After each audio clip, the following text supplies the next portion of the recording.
and she is infuriated on top of being scared shitless. So she goes downstairs, sees this empty orange juice glass, puts on her cleaning gloves, grabs the glass, and goes straight to the police station.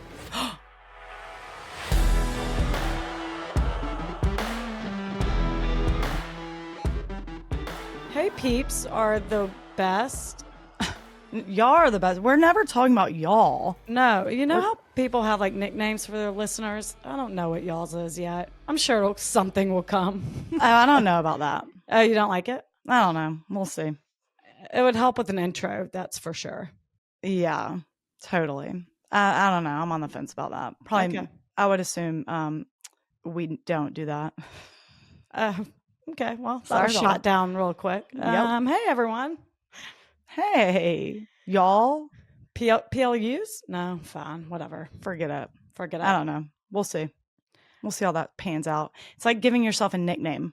No, I said one will come up eventually. Oh, sorry. All right. Well, I don't know. All right. I don't know. Well, that was short-lived. I'll just get started then. Wow. Fuck me, right? That's right. Hope y'all had a great Thanksgiving. Yes. It was just Thanksgiving. Rebecca and I took the kids to Polar Express last night. It was so fun. If you're in the Carolina area, Mm-hmm. either one, south or north, go to Bryson City, North Carolina for their Polar Express. It is so cute. I actually think it was the very first, my only time that I've seen my kid so happy it brought tears to my eyes. Oh my God, it did? Yes. And I looked over wow. at Barrett and I was like, you're getting emotional too. He was beaming. I know. It is so special. Sweet. Yeah. It's good. Do It's it. Good old Great Smoky fun. Mountain Railroad or whatever. Highly recommend. Book it in June. Yeah. I booked that in June. I think it was June, right? What, me? I definitely, I actually think it was July. It was sometime this summer. I booked it for sure. 100%. Pretty expensive, especially if you have a kid who's not going to remember it like I do, because no discount for them for a 1-year-old. I'm like, really? I have to buy a full ticket for this screaming baby in my lap? I hate that, but whatever. Well, let's get into it. I am telling y'all today about Margie Danielsen. But first, I'm going to tell you about Shawn Paul Lanier. Sources are the court documents, NZ Herald, as in New Zealand Herald, LA Times, and Sacramento Bee.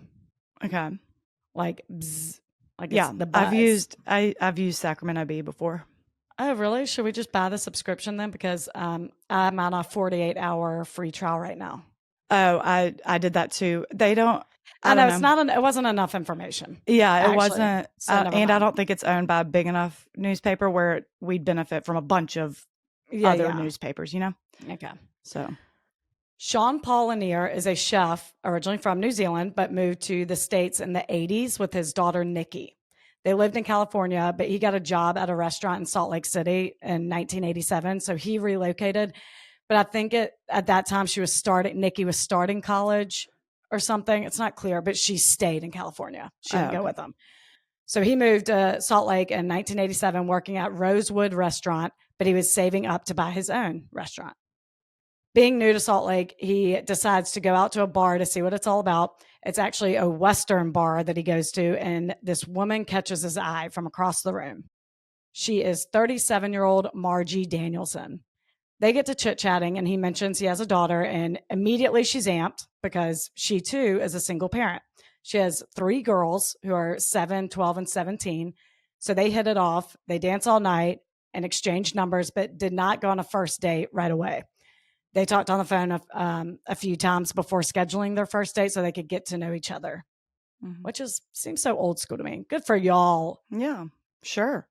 He learned how family-oriented Margie was, which was a huge perk for him, obviously, because his world revolved around his daughter. So they eventually go on their first date. Shawn showed up with a dozen red roses, and they became exclusive shortly after that. For the first 2 months, it was great. He loved life in Salt Lake. His career was going very well. He became a partner in the restaurant he was working in and was even featured on TV for his work as a chef. He was like doing some cooking show. Nice. And now he has this great girlfriend. He gets along really well with her kids. So everything was great. How old are her kids? Sorry. 7, 12, and 17. Okay. Did you already tell me that? Yeah. Sure did. Also, it's 1987. I already knew that because I was born that year. Okay. That one sticks out. Great. Their third month in, Margie went to the gym with Shawn and was raving about how nice their facilities were. It had like a spa and all this crap. So he surprised her. All this garbage. All this garbage. Uh-huh. So he surprised her with a membership for her and her daughters, which she was thrilled about. There was a gift shop because I think they had like a pool too. They do swim lessons for like the youngest one, all this, Yeah. There was a gift shop inside the gym and she was browsing and he offered her to buy her workout clothes as well, but she declined, saying it was way too much. So he waited until she left and bought them anyway. Oh, that's nice. Mm-hmm. Could be perceived as like, don't do that. Wow. Here's a gym membership and workout clothes, the equivalent of like, here's a vacuum. Apparently she did say like, you trying to tell me something? And he was like, okay. He was like, no, not at all. You're just raving about it. And there's a steam room and all that crap. Good intentions. Sure. I like it. I like that gift. Yeah. The following day, she got home from work and saw the clothes were in her kitchen as a surprise. And she flipped out. In a good way? No, not a good way. See, not perceived well. I see. Yeah. Mm-hmm. She said it was way too much. She felt like she was being love bombed and she broke up with him. Oh, whoa. Yeah. And he was like, oh, well, they're just workout clothes though. But she said it felt too overbearing. Whoa. I know. It's a little drastic. All the while, he thought she just didn't want him to go out of his way. Yeah. But nonetheless, she dumped him, which he found very bizarre. So he's like, okay, bye. Wow. Whatever. And they didn't talk for weeks after that. Oh my God, did he cancel the membership? I'd be like, screw this. Sure, yes. I'm sure I'm not doing this. Yeah. Yeah. Wow. But tragedy struck him when he learned that his daughter, Nikki, and her boyfriend, Jeff, were killed by a drunk driver on the outskirts of Chicago while they were visiting his family. Oh, sad. I'm bringing my girlfriend home to meet y'all, and they both get killed in a car wreck. Oh no. Awful. I remember Shawn's pretty new to Salt Lake City, so he had no one to lean on. So in a vulnerable moment, he calls Margie. She rushes over there, and he's very clearly a wreck. He hasn't slept. He's sad. And when he opens the door to let her in, she gets this look in her eye, and she's like fidgety and just says, I'll come back later, and turns and essentially runs away. Wait. Literally no condolences or anything. He's just left in the doorway. What? And he's like, what the hell? So once again, he's like, okay, bye. Forever. Deuces. A couple weeks later, she reaches out to him to check on how he's doing. And he's not good, obviously. He had just made arrangements to fly his daughter back to New Zealand to be buried. And being a mom herself, Margie's very sympathetic and is being very supportive and the confidant he was hoping for from the beginning. Great. So little by little, they start talking on the phone again, just like they did before their first date, and everything is seemingly normal. She's being how they were before the workout clothes disaster of 87. Workout gate. So he asks her out again, and before you know it, they're dating again. But it's better than ever this time. It's a pretty much perfect relationship for the next year for those two. And before you know it, it's the holiday season. Just like right now. Here we are. Christmas comes around, and I think in an effort not to overdo the surprises, she scares easily, he gives Margie his wallet and says, I want you to buy yourself whatever you want and the girls whatever you want from me. Essentially, she knows what they like and all that. And she's amped on this. And it was around this time she noticed that he was no longer wearing a gold chain that he always wore. And she asked, like, oh, what happened to your necklace or that chain you always wear? And he tells her that he lost it. So she's out shopping, and in the dressing room, she's going through his wallet, which I'm like, this is weird. Okay. She looks inside his wallet and finds a receipt from a pawn shop for the gold chain. And this actually melts her heart because she thought it meant that he pawned it to buy her and her daughter's Christmas presents. But in reality, he actually pawned it to buy an engagement ring and a white Maltese puppy. Oh, for her and her girls. Oh, wow. That perfect Christmas gift of a puppy with a big red bow. Oh, I love it. Love it. Wow, that's must have been a real nice chain. Right. I know, right? Damn.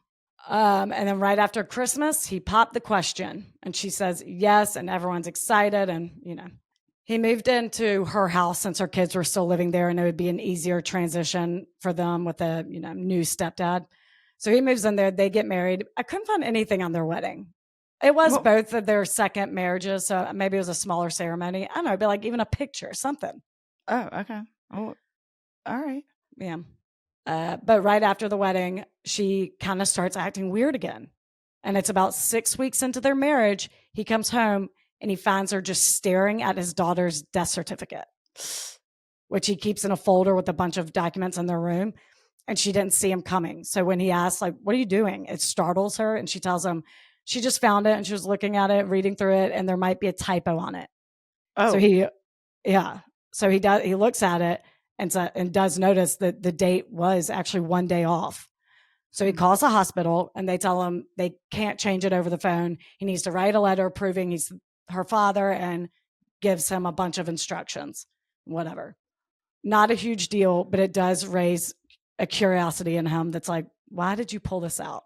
But he lets it go because she did actually found a typo. So he's like, all right, I'll let that go.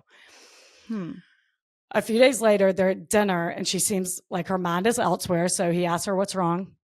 And she said that one of her friends needs surgery. And this friend was actually with Margie at the bar when she met Shawn. So he's known her from day one. They all became close. Shawn loves her. Her name's Daryl. Shawn loves her. So he asked how he can help. And Margie said, well, she needs $1,500. And he admittedly didn't love the idea of paying for it, but ultimately said, sure, and writes her a check right then and there. What kind of surgery? I don't know. Okay. Not sure what Daryl needed. Daryl was in a bad car accident herself. So that probably pulled at his heartstrings a little bit. I know she hurt her back really bad. The car was ultimately like smashed and it was like a wreck with a horse trailer. So it was like, one of the horses, I think, like landed on the car. It was something like really crazy. Oh my God. So anyway, so she needs surgery. I guess it was for that because I don't know why else Daryl's car wreck would have been mentioned, but just weird shit like that keeps happening. Like one day he comes home and she said that someone from the restaurant called, someone he works with, and they needed his social security number for some employment thing. And she couldn't find his card. So she asked where it was. And he's like, what? No. I've been working there for over a year at this point. Like they have my shit when they hired me. What? Yeah. And they would have asked me at work today. And he says it. He was like, wait, who called? And she couldn't give a name. So he's like, no. If they need anything, they'll see me tomorrow. I'm good. No. Right. So Tell them, like, no. I'm not giving it to him. What? Someone called and asked for my social security and you looked for my card? Don't you better dare. Not give one over the phone my social security number. Which no, employers need that, sure. But I'm picturing like a coworker. Right. The line chef called and needs your social security number. He's like, that's a hard pass. And that seems like a very HR move. Do they do that? I mean, I guess they do that in restaurants too for chefs. I'm like, I would my credentials all up front. I've been working there for a year. What do you need? I'll be there tomorrow. I'll give it to them if they need it. People used to be fast and loose with their social security numbers though. What year is this now at this point? 80, I think beginning of 88. Yeah. Okay. Yeah. People didn't care as much. I don't know if identity theft wasn't as much of a thing, but I remember Tarver saying when they would post grades at school, a lot of people have actually said this.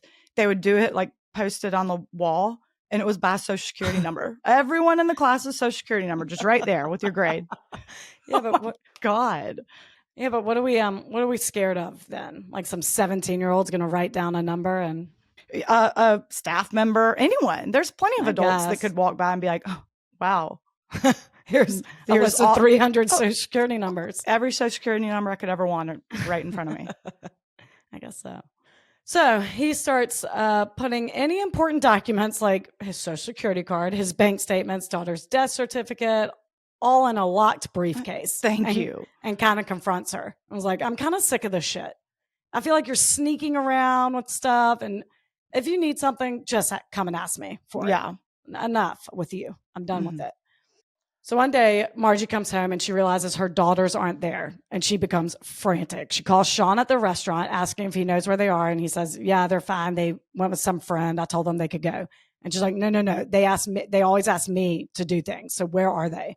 And she's really losing it. So he leaves work, goes home, and when he walks in, she demands to know where they are. And he says, they came into the restaurant, which they did a lot, and they were with one of Julie's friends. Julie's the 17-year-old. She's the oldest. And they said they were going to an amusement park. I have no idea who the friend was.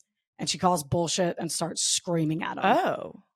And in the midst of this huge fight, and walk the girls, big stuffed animal in their hair and giant cotton candy. And he's like, sup, ma?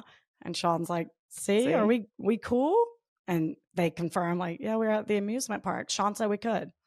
Wow. She's like, okay.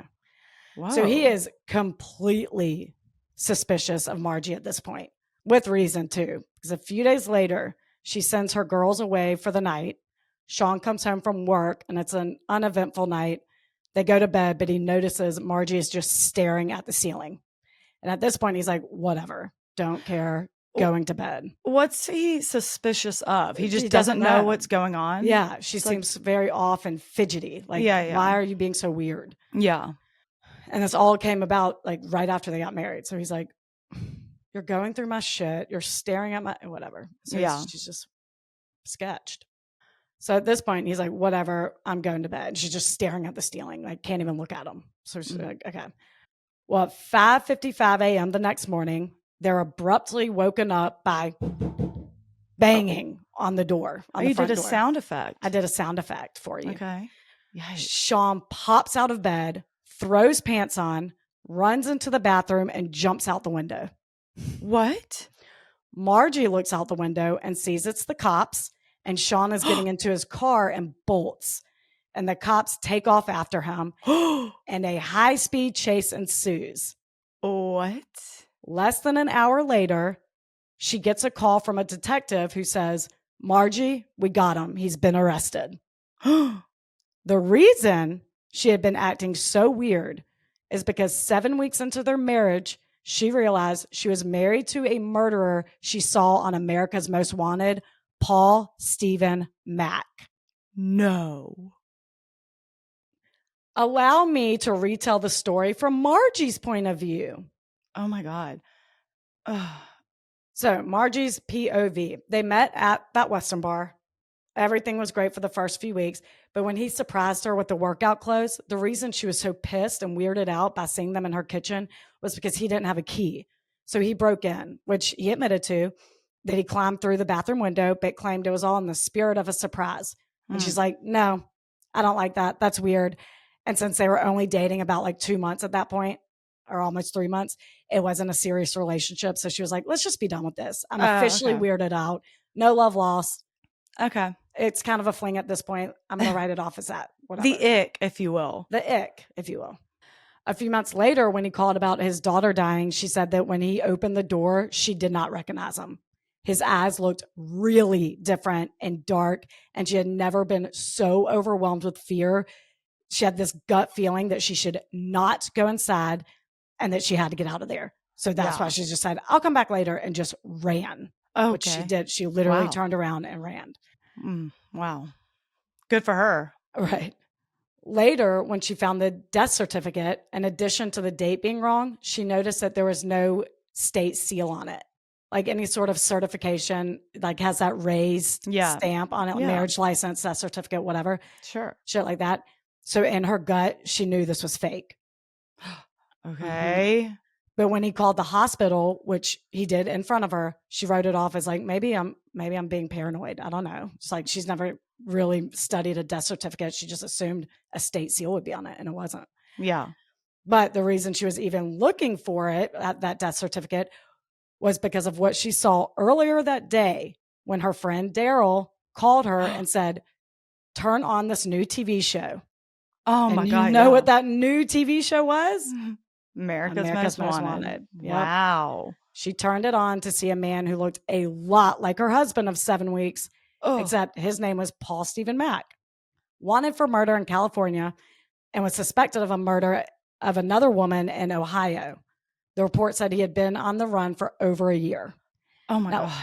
Margie was not certain this was him. The guy in the picture was skinnier. He had straight hair and a mustache. So she was really unsure about it. But after the death certificate, after seeing that and finding that, she got that gut feeling again that she was just scared of him. Yeah. Like something did not feel right. She doesn't want to confront him because obviously she's terrified he would probably kill her. So instead, she meets with a private investigator. The PI said that he would take her case, but needed $1,500 and a social security number. Okay. There it is. So at dinner that night, and that Daryl's car wreck, her friend, where she was like ultimately under a bunch of horses, that did actually happen. Yeah. And she told Daryl about the PI, and Daryl was like, use me as an excuse. I need surgery. So at dinner that night is when she tells him her friend needed surgery, and he gladly wrote her a check.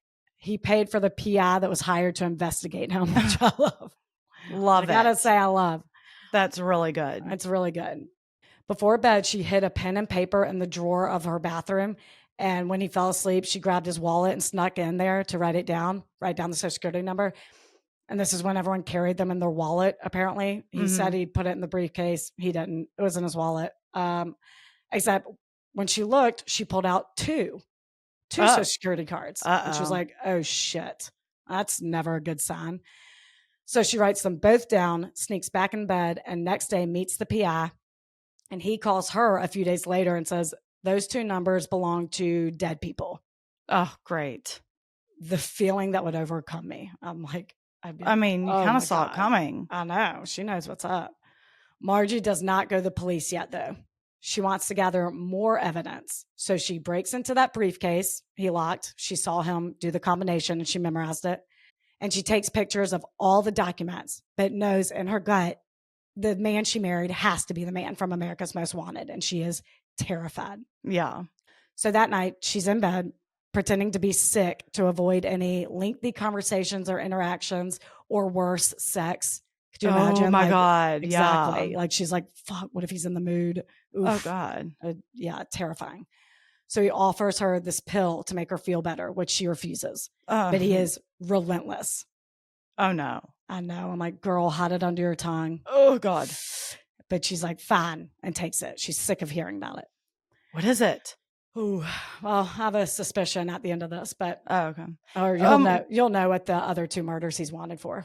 Okay. Were the names not on the social security cards? No. Okay. I've had that question. I know listeners will too, but yeah, that's good. Okay. Did they? I guess they didn't used to do that. I don't know. I have no idea, but mine has mine. I looked. Sure. Yes. Yes, it does. I was like, wait, no, mine does, and my kids do. So I don't know. And then what's the number on it? On yours? I thought you meant of his. I was like, I don't fucking know. You gotta be kidding me. Just like 422. No. So she takes this pill. And if she wasn't sick before, God blessed, was she sick now? She's definitely feeling it now. She's vomiting everywhere. Oh, God. Then she blacked out, but it was a very in and out of consciousness thing. She came to a little bit and he was on top of her. Shit. She tried to scream, but no words would come out. She was just a zombie. And she realizes quickly that she is being raped by this monster. Holy shit. There's nothing she can do. She said has zero control. She can't move. When she woke up the next morning, she has bruises everywhere. And Shawn Paul, as she knows him, was gone. And she is infuriated on top of being scared shitless. So she goes downstairs, sees this empty orange juice glass, puts on her cleaning gloves, grabs the glass, and goes straight to the police station. A detective meets with her, and she says, I don't think my husband is who he says he is, and asks them to test his fingerprints on the glass. She is certain they're not going to take her seriously. They're going to think she's an overreacting, hysterical woman, how they probably did in the 80s. She's just like, totally. Okay, wife, calm down. Crazy. But the detective was interviewed and said, hell no. She was very clearly afraid. She was visibly shaking and seemed extremely concerned about her and her daughter's welfare, which made them as equally concerned for them. So they take the glass, they process the prints. Shortly, they walk back into the room and confirmed her suspicions. she found and married Stephen Paul Mack, the fugitive who was wanted for 2 murders. Damn. First murder, a little background on this. First murder is Annette Huddle. I couldn't find a ton on this one, but in 1981, he strangled her and threw her in a river in Ohio. A family canoeing found her, which would be horrifying. Police apparently suspected Paul Mack based on Annette's sister, who said Annette always complained about him harassing her, but there was no hard evidence linking him, so they couldn't make an arrest. And then he moved to California right after her murder. Oh, so that was the Ohio. That was Ohio. He threw her in a river in Ohio. Okay. Yeah, she was found strangled in a river in Ohio. Mm-hmm. Karen Winslet was his other victim, and it was this murder that landed him on America's Most Wanted. Karen was a 21-year-old waitress and model living in Sacramento, California. According to her boyfriend at the time, Dave Samas, I think is how you say it, Samas. Mm-hmm. In February 1987, Karen told him that she was a finalist for a Budweiser promotional calendar and that she had a photo session with a man named Paul Mack the following day. She said the job paid $5,000, which was far more than she had ever gotten from modeling. So she's amped. My God. Mm-hmm. Oh, that's scary. A scary bait. I hate that bait. I know. And so common back then. I know. You hear about that kind of a lot. Georgia from My Favorite Murder did that. What? Someone in LA when she was young, in her 20s, offered her a photo shoot, and she went and they took pics, but she was like, I definitely got baited. Nothing happened to me. Thank God. I gave her the willies after. I always remember that. Cause I'm like, but nothing happened. Nothing happened. Okay. I don't know. Weird. Wow. It was just in his apartment. He told her what to wear. It's she's like, oh, this is probably not a good idea. We all have those stories where it's like, oh God, that was probably, who knows? Like, what if the mailman knocked on the door and it just scared him? And she was like, actually, I do have to go now. Bye. He could have had ill intentions. Who knows? Sure. I mean, I went to a job interview in a damn hotel room. No, I know that. Let's not forget. Yeah. So she said this Paul Mack said it was paid $5,000. She's amped. The following morning, Dave left for work early, but he came back to their apartment around 10 a.m. because he left something. And he saw one of Karen's dress laid out on the bed with a note next to it that said, this is so eerie. Dave went to shoot the Budweiser calendar. If my work dress is not gone by 3:30 p.m., come get me. I'm scared to go by myself, but I have to. I wish you could come. And it had the address of where she was going. Wow. I bet Dave still has that note. I don't know. So sad. No, that note's in evidence. Well, they give it back eventually. Oh, gosh. Oh, God. Can you imagine? Well, he left again to go to work, came back at 3:30 to find her work dress still there. Yeah. Gut sinking feeling. I would be like, oh, shit. Yeah. He called the restaurant and she was a no-show for her shift. So he drives his ass to that address. Knocks on the door. Good for her for leaving that. Good for her. Before her time. I'm like, you are so ahead of your time. Yeah. She was like, it's kind of risky. Yeah. I mean, this is the 80s where, I don't know. Yeah. Red flags weren't as visible as they are now. Mm-hmm. So he goes to that address, knocks on the door, and a woman answers. This is Paul Mack's fiance. He asks if Karen was there, and Paul quickly comes to the door behind his fiance and claims he has no idea who that is. Dave even presents the note to him and shows the address. He's like, oh, this address is on her note. And he's like, that's weird. Nope, must have gotten it wrong. Okay, bye now. What? Yeah. That night, Dave reports Karen missing, but he's not done with Paul. He's like, this is bullshit. He actually goes back to his house with a picture of Karen and says, do you know her? Do you recognize her now? Still denies knowledge of who she is, where she is, whatever. And I think he feeds Dave some bullshit story and he's like, oh, wait. Yes, I do know her. We briefly talked about a sales job I have, but she said she was moving to San Diego. So I told her to forget it. And Dave's like, no, this is complete crap. So he and a friend of his who happens to be a private investigator go back to his house again. Hell yeah.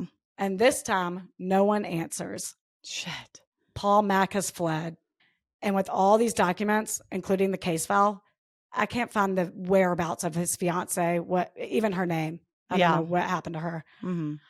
So 2 weeks later, someone calls the police to report a car he found behind a Super 8 motel that looked similar to Karen's, which at this point had been blasted all over the news. Mm-hmm. Police come, and in the back seat, under a pile of clothes, they find Karen's decomposing body in the fetal position. Oh. I know. God.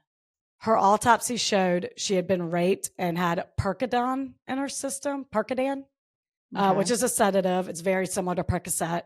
Figured. Yeah. And medical examiner said she had 25 times the amount of the recommended dosage. Whoa. They determined this is actually what killed her, an overdose. Whoa. Yeah. Are you serious? Mm-hmm. An expert later testified that most of the time, a person of Karen's weight would be slightly sedated after 1 pill. 2 pills would cause a marked sedation. 3 pills would cause dizziness and nausea. 4 pills would cause respiratory depression. 5 would cause unconsciousness. 20 pills later. Oh my God. You can imagine. So 25 would be death. Sure. Wow. Sorry, YouTubers. That sun is gnarly. I know. So clearly he drugged her. He raped her, but gave her too much and she ended up dying. Then he stuffed her body in the back of her car, drove it to the desert, which is apparently about behind a Super 8, abandoned the car, and then he fled to Salt Lake City. And cops and probably his fiance have been looking for him ever since. Wow. But now, thanks to Margie, they finally found him. So now we are back to Margie and the detective who just told her in great detail about these murders that her husband committed. Horrifying. Horrifying. They tell her to go home, get her and her daughter's stuff, and get the hell out of there before he gets home from work because they need to get their warrants in order, get a SWAT team together, and all of this shit is going to take some time. So likely wouldn't be until tomorrow morning before they can make an arrest. No. Well, first of all, you come with me. You're coming with me. Oh, they offered. I will escort you, get your shit, leave. Yeah. Well, I'm sure they did. He didn't say that, but they are very concerned. Like, get your shit. Let's get the hell out of there. Yeah. Good. And you know what she says? Clearly she didn't because she was there when they came. She said no.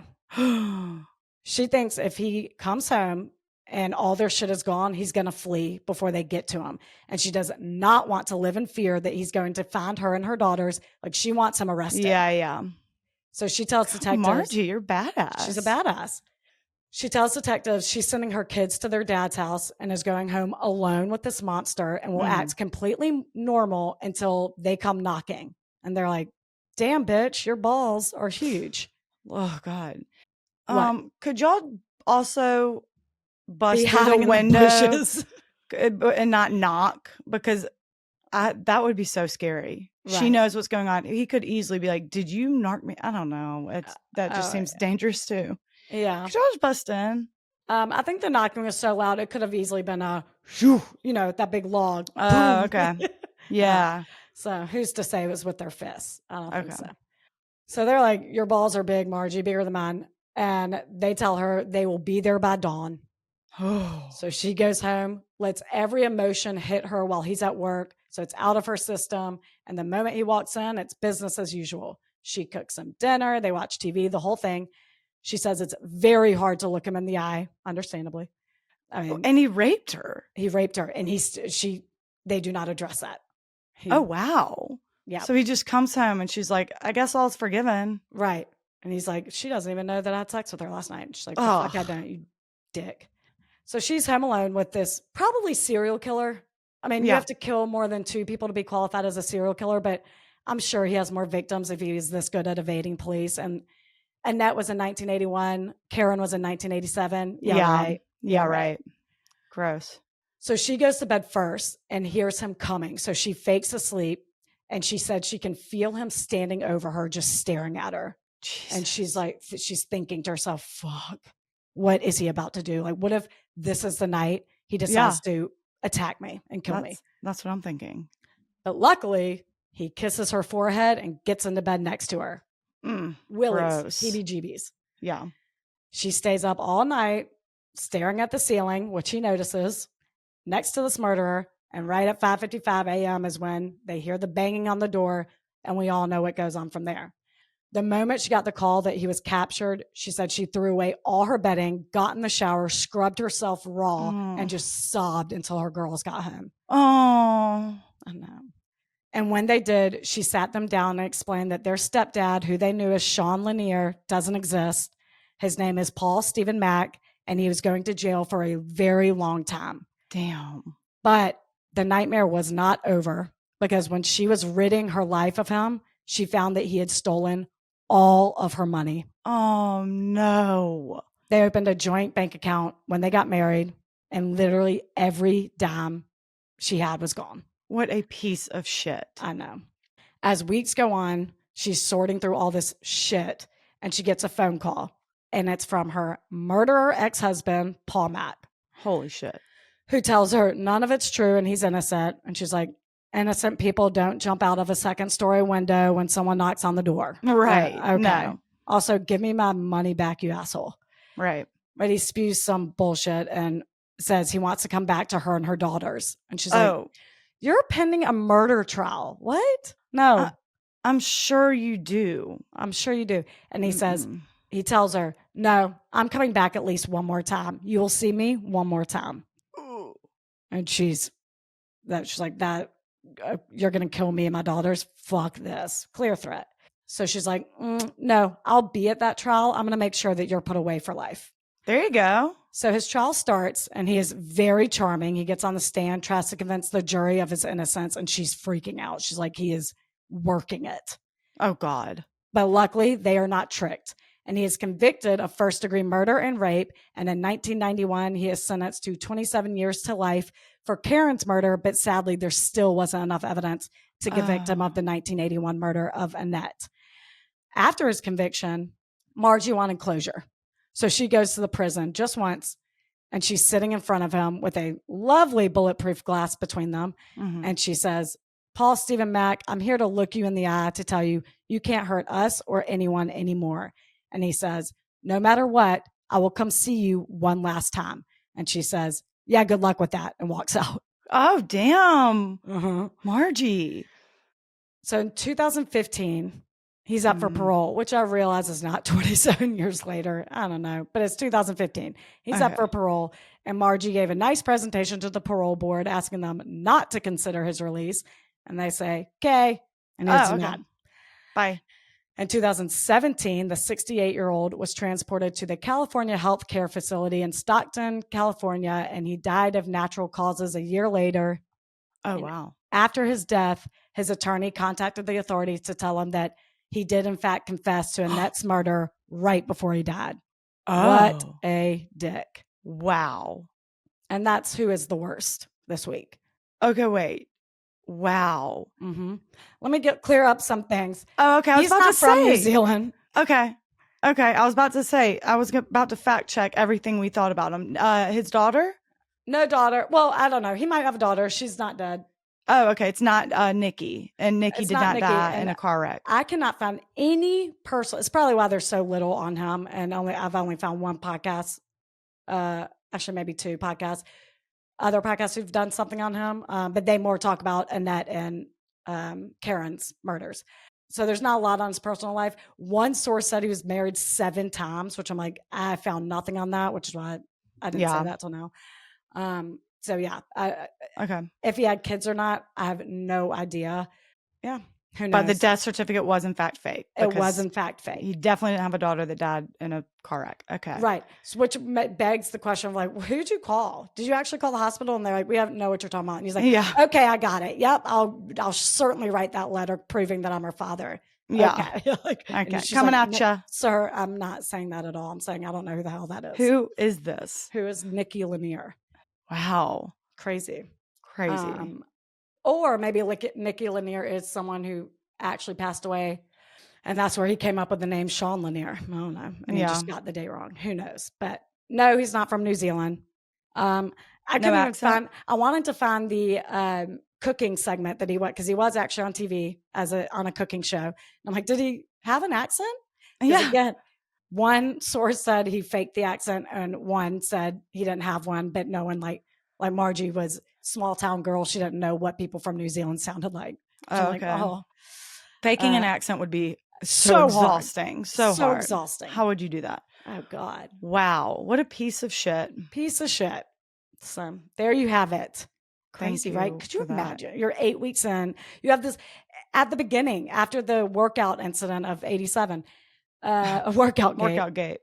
She got this like gut feeling that she was so scared of him all of a sudden that she could not pinpoint it. Wow, good for her. I know. And then, but I mean, then that went away, which is so sad that we're like our mindset is to just to ignore that feeling. Where I'm like, no, listen to that gut.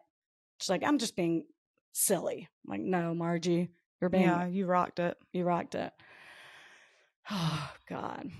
So, but yeah, she saw her husband of 8 weeks, her newlywed husband of 8 weeks on America's Most Wanted. Could you imagine? Yeah. Is she still around? She is. Oh, I think. I looked at her whereabouts. I think she remarried. I think she lives a quiet life. Quiet life. Good. Yeah. Patrons: Christina, Martina, Kaylee, Jana, Shannon, Christy, Elizabeth, Michaela, Marlena, Anne, Sandeep, Larissa, Haley. Wow. Thanks, y'all. Thanks, everyone. I have 3 custom shout outs. First one's from Maggie. I'm the manager of a luxury apartment building in Manhattan. Oh, that's cool. Love that. And I want to shout out my resident Abby, who put me onto your podcast. People are the worst, but she's the best. Thanks, Abby. Wow.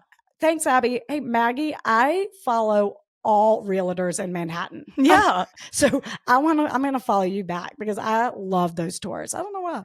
Oh yeah. I just sit there and look at Manhattan apartments all day. I do too. I regret not living there in my young days. My young days. Wow, that's cool. Thanks, Abby. Thanks, Abby. Thanks, Maggie. Yeah, really. Second one's Zena, from Zena. Shout out to my wife, KK. I love our shared true crime obsession. Also want to plug her pop-up in Athens, Georgia. Oh, she's the best chef. Oh my God. I just told you a story about a chef. That is crazy. I had not read this before. Check out Chef KK's Cajun Cooking. Okay. That's KK is spelled CAICAI. Okay. Okay. KK's Cajun Cooking. IG is hey_chef KK. I feel like it's Kai, maybe. No, she says does it for you phonetically. Thank you, Zena. We love when that happens. Hey, we're in Athens a lot. Yeah. So that's dope. Okay, we will check it out. Thank you. Thank you so much. Y'all follow her on Instagram. Hey_chef KK. Mm-hmm. And the last one's from Lexus. Shout out to my awesome girlfriend, Darby. She's a park ranger. Oh, nice. In Gatlinburg, Tennessee. She's smart, funny, supportive, and a big fan of true crime. I love you. That is awesome. That's awesome. Thank y'all so much. Thank you so much, everyone, for listening. Y'all are the best. People are the worst. The worst. Prove it time and time again.